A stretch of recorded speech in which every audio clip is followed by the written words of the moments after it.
โอเคဒါတော့ Oppo A31 မှန်လဲတာပေါ့ဗျာမှန်လဲတာတော့ရှင်းတယ်မှန်လဲတာရှော့မရှိ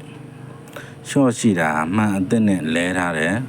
စက်ဖွင့်နဲ့နိုးတယ်ရုပ်တွေပါလိုက်တက်တယ်နိုင်ဝတ်တနိုင်တောင်းနေအဲ့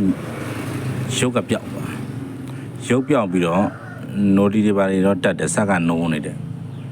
ရုပ်ကပြောက်သွားမှန်အစ်စ်နဲ့အဲ့ဒါဘာဖြစ်တာလဲဆိုတော့ခုမှန်တဲ့ရဲ့စော့ကတ်ကတို့ကြီးပြားသေးနေတယ်လို့ပဲပြောရမလားမသိ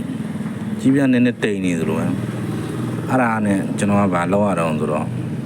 မှန်ကြောင်တော့မဟုတ်ဘူးမှန်တော့ကောင်းတယ်ဆက်ပြားလည်းကောင်းတယ်သူ့မှန်အဟောင်းနဲ့တော့ဆက်ပြားအစင်းကြောင်းတွေကထတာမပြောက်ဘူးပတ်လိုက်မပြောက်တော့အဲ့တော့စမ်းကြည့်ရမယ်ဆိုမှန်လည်းကပ်ပြီးမှန်လည်းပြန်ပေးလို့မရတော့စီးတွေလည်းခွာပလိုက်ပြီအဲ့တော့ဒီမှန်အဟောင်းကဆော့ကတ်ကိုဖြုတ်ဒီမှန်အဟောင်းဒီဆော့ကတ်ကိုဖြုတ်ပြီးတော့မှန်အစ်စ်မှာဆော့ကတ်တက်ကြားရမှန်အစ်စ်ကဆော့ကတ်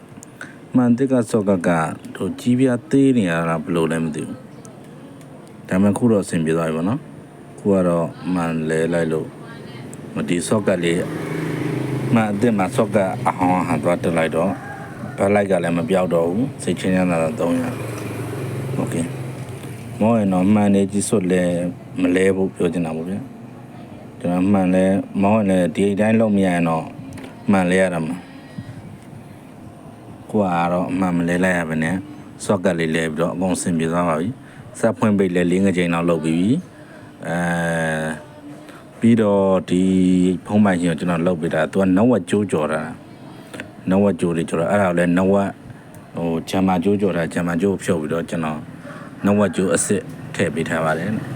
အတူစင်မနီတော့ရွှေချောင်းလေးနဲ့ဒီအောက်ကနေခွာတဲ့ဒါပေမဲ့အထိကိုက်ပြက်စီတော့မရှိဘူးအကုန်လုံး online သုံးလို့ရမယ်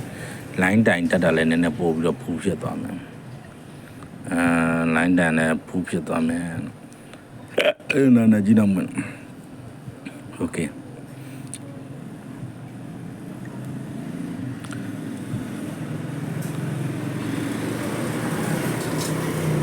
They are two side in problem.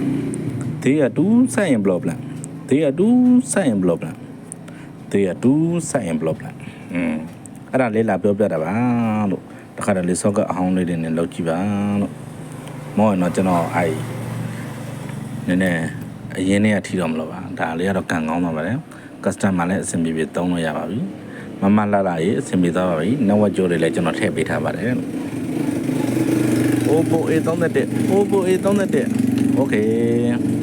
ကျွန်တော် YouTube channel ကိုလည်း like and subscribe လေးလုပ်ထားပေးပါအောင်တင်နေတာတင်ပါတယ်ကြိုက်တဲ့ဟာဆိုကြည့်တော့ပါမကြိုက်ရင်လည်းမကြည့်ပါနဲ့